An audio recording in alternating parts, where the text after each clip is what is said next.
This lesson plan targets grade 12 data management students and aims to utilize their skills in gathering data and combinations to build and relate to logical and mathematical aspects related to Sudoku. It also introduces some other essential mathematical aspects of Sudoku. It also provides a good opportunity for students to use their data management skills and explore a different approach. The activities presented in the lesson plan works towards the expectation of counting and probability, which is to solve problems involving the application of permutations and combinations to determine the probability of an event. As such, the students will gather and compare data and also use counting and permutation skills.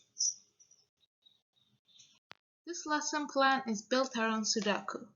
It'll talk about some cool facts about Sudoku, number of possible Sudoku puzzles, and minimum number of clue problems. Finally, unavoidable squares and unique answers.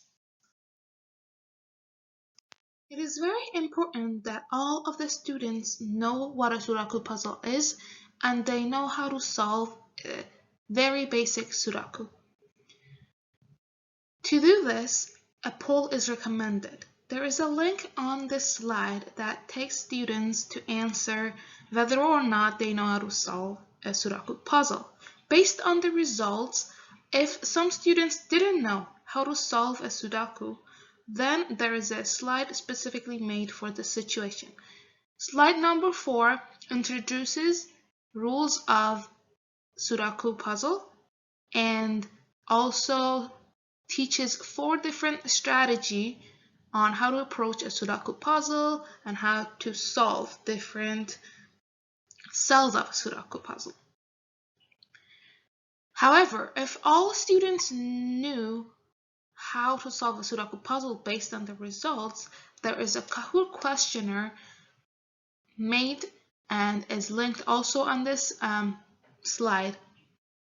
The questionnaire is made out of 3 different questions that challenges 3 different strategies of how to solve a Sudoku puzzle.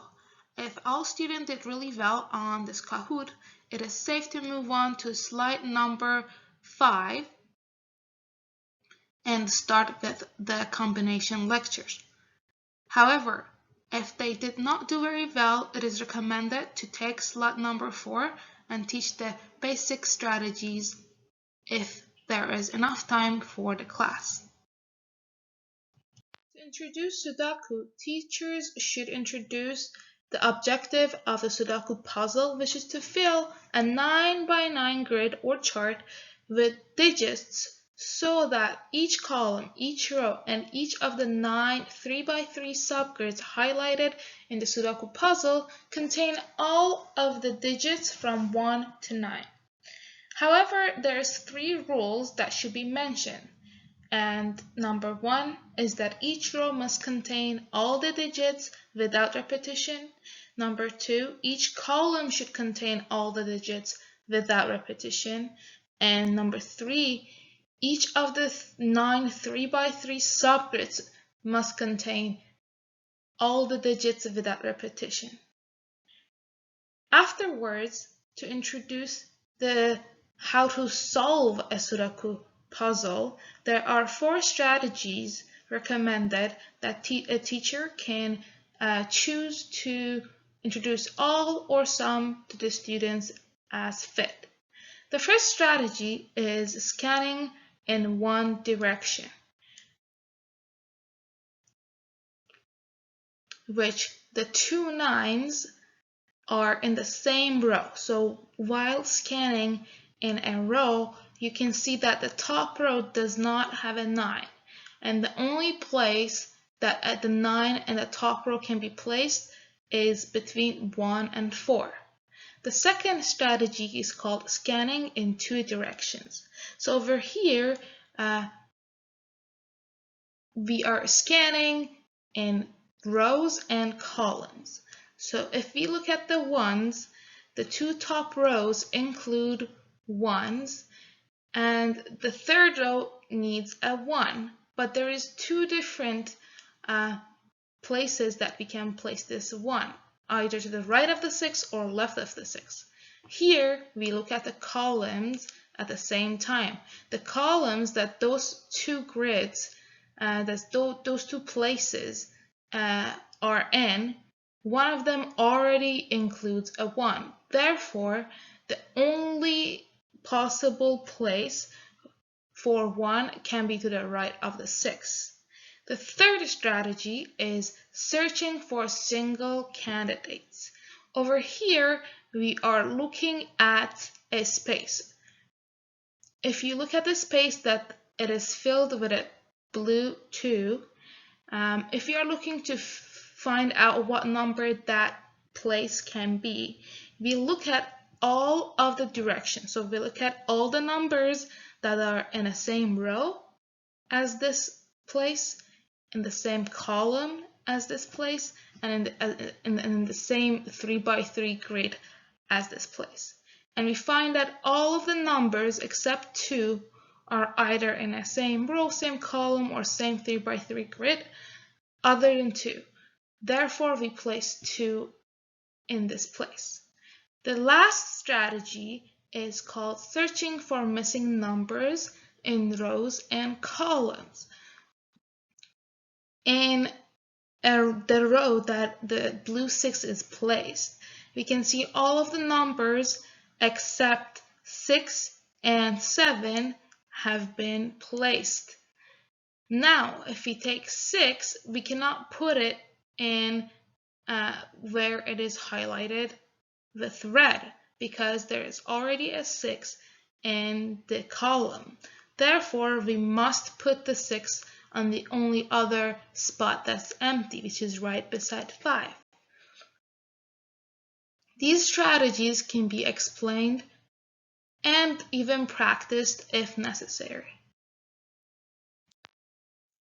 We can all agree that Sudoku is in fact a puzzle that has enjoyed worldwide popularity. It originated in the form of Latin squares. A Latin square is an n by n array filled with n different symbols, each occurring exactly once in each row and exactly once in each column. The earliest known example of modern Sudoku dates back to 1979, and it was called Number Place.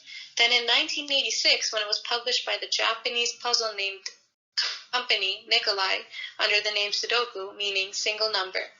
It first appeared in a US newspaper in 2004.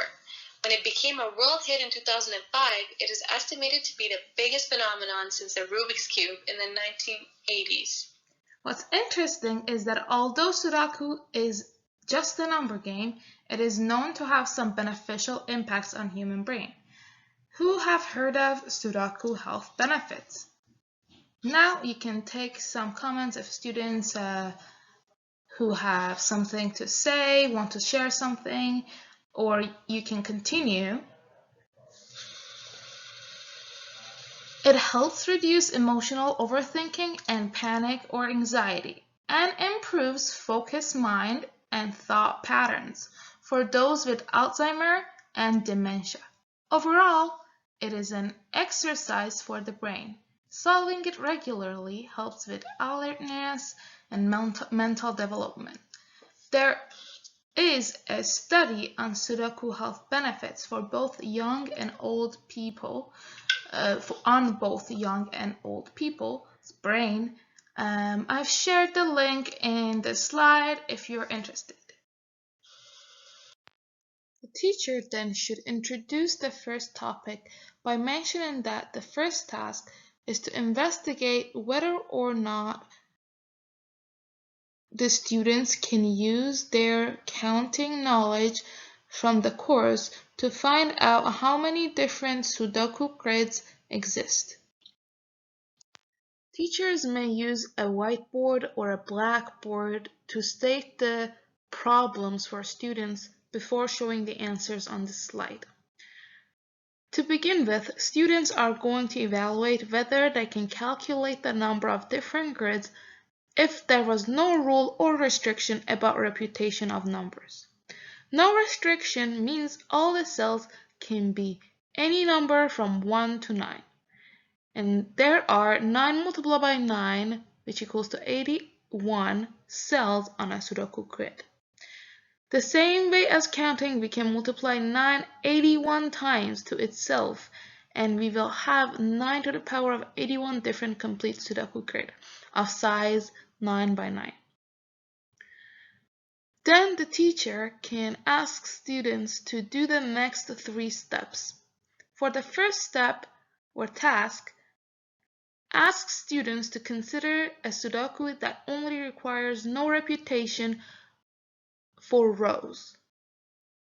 Then ask them what the number of different Sudoku grids would be with this condition.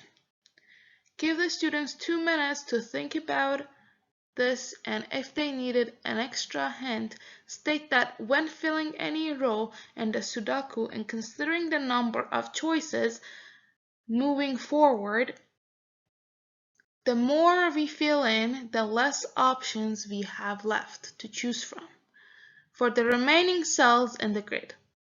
Once 8 cells in a row are chosen, there is only one option to fill the last cell. Moving on to the second task, ask the students to do the same thing for no repetitions in columns only, and find out the number of different grids for both parts, and the answer would be 9 factorial to the power of 9. For the third task, ask the students to do the same thing if no repetition in 3 by 3 grids was the only rule applied. Students should be able to find the answers to all of the 3 parts and write them down. Furthermore, ask the class to think of ways to get a better answer that is closer to the number of Sudoku grids with all 3 rules applied. Give a student some time to discuss and come up with ideas. The teacher should suggest to use the 3 previous calculations to calculate a smaller number than 9 factorial to the power of 9, since there would be fewer different grids if all the 3 rules were applied together. Ask the students to think of a way to apply all 3 rules together. Give them a hint if necessary to combine all 3 charts. Then give them some time to put all the data together and come up with a solution. After giving some time to students, share the correct answer and let them compare and ask questions. This calculated number is much closer to the actual number of the Sudoku grids than any other number we calculated. The actual number is 6.7 multiplied by 10 to the power 21. Students might wonder why even their best calculation was much bigger than the actual number of complete Sudoku grids. The answer is that for each cell, we only use the restrictions imposed by the condition on the row or the column or on the 3 by 3 box. To get an exact count of all complete Sudoku puzzles, rather than estimating, we would have had to proceed much more carefully and consider all the joint restrictions with the combined rules. Calculating 3 different combinations and joining them together that easily will not suffice. This part of the lesson terminates here due to the level of complication for further approximations. So here, students will look at the standard version of a Sudoku puzzle, which is a 9 by 9 square grid, and will be asked to report on how many clues are given. Upon sharing the answer, which is that there are 16 clues given, they will be asked to take a few minutes to try and solve this puzzle. After the completion of 5 minutes, I will ask how many blocks could they fill, and the expectation here is that no blocks were filled. I will also ask if there is a solution to the Sudoku puzzle. I will leave the 16-clue Sudoku puzzle as is and will return to it later on, and will inform the students to keep in mind that in general, it is very hard to decide, without the use of a computer, if a Sudoku puzzle has a solution, and if there are several ways of completing a partially filled-in grid. Students will be introduced to the next topic by playing a game of Kahoot, which will lead them to think of the minimum number of clues problem. In order to start off, students will be asked how many cells are in a 9x9 grid. They will then move on to the question, how many clues do you think are given to us when we come across these Sudoku puzzles in newspapers or magazines, which are generally around 25 clues? The last question asks, what is the smallest number of clues that you could possibly have in a Sudoku puzzle? So the question here is, how many clues are always needed? This gives the minimum number of clues problem, which asks, what is the smallest number of clues that could possibly be given such that a Sudoku puzzle still has only one solution? In other words, what is the smallest number of clues that you could possibly have? In order to answer this, we need to take a look at Gary McGear's approach. Gary McGear says that there are no Sudoku grids that could be solved with 16 or fewer clues, especially not uniquely. So how did he come up to this conclusion? In June 2005, Bertram Falgenhauer and Fraser Jarvis wrote a computer program to finalize the number of possible 9x9 Sudoku grids, which is 6.7 times 10 to the power 21. So one way to solve this puzzle is to take all the possible Sudoku grids and check all of them for 16 clue starting positions. Most importantly, to check if they give you a unique solution. That is one way, also called the brute force way to do it. So we need to know how many ways are there to pick 16 clues from the Sudoku grid. The computer power required for this is far too great, as searching for one grid itself for 16 clues in this way would be infeasible, as 81 choose 16 is approximately 3.4 times 10 to the power 16. So this is a huge number. So this is where we run into a problem. The estimated method that McGear already had would take a computer around 300,000 years to check every possible Sudoku grid for every possible 16 clue starting position. Well, no one can wait this long, let alone live for this many years. So this problem had to be broken down so the number of possibilities to check this can be reduced. This is where students will be introduced to equivalence transformations and how it comes to play. To start off, students will be asked to look at Figure 1.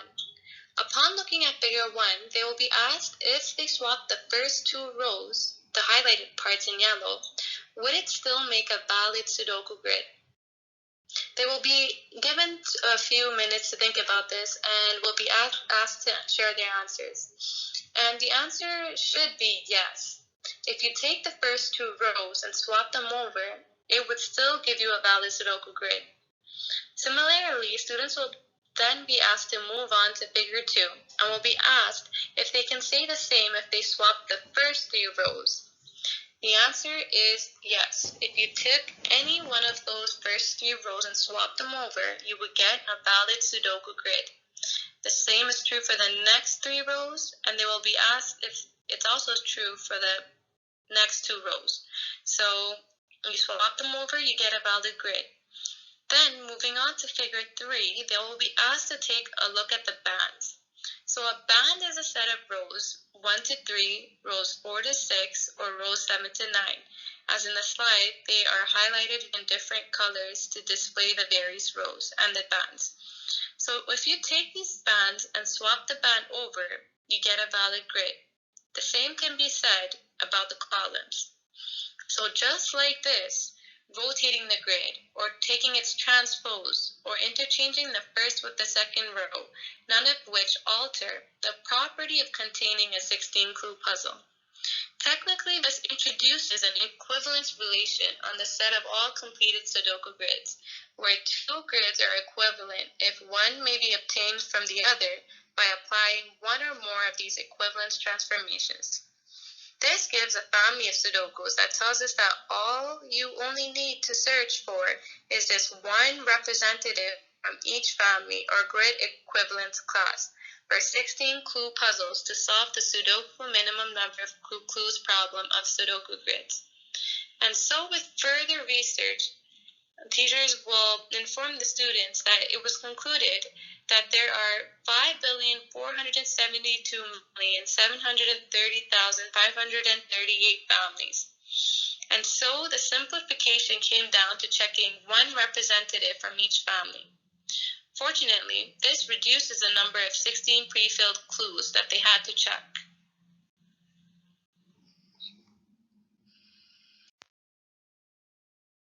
To introduce unavoidable squares, students will be asked to do an activity. They will be asked to complete the puzzle displayed on the slide as much as possible. They will be given approximately 4 minutes to do this. Having completed the puzzle as much as possible, there should now only be 4 empty cells, with the puzzle looking like the second Sudoku grid to the right of the slide. The goal of this activity is for students to realize that although only 4 entries are missing, the solution of the puzzle is still not unique. 1 and 2 do not have a specific cell to belong to. Students will then be asked to take a look at the same Sudoku grid presented in the slide, specifically the 7 and 9 highlighted above, and look at the 7 and 9 highlighted below. Now, students will be asked, what will happen if they swap the 7s and 9s over? Do they end up with another valid Sudoku grid?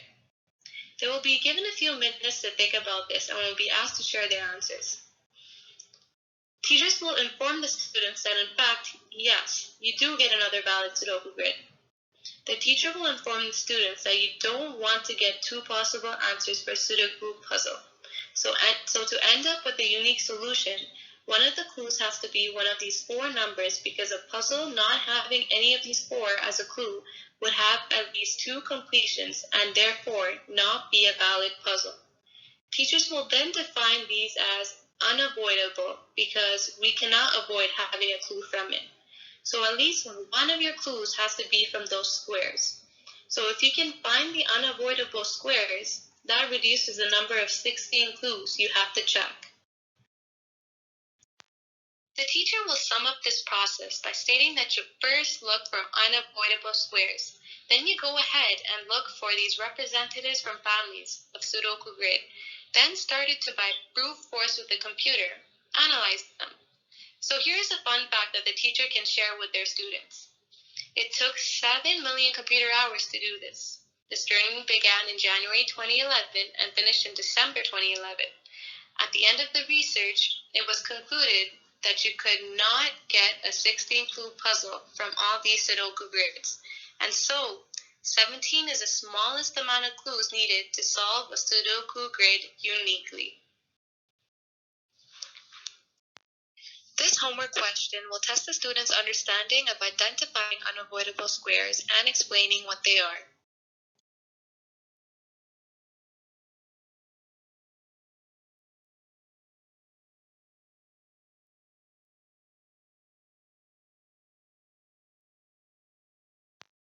The second homework question will test the students' understanding of choosing when they have different reputations of numbers 1 to 9.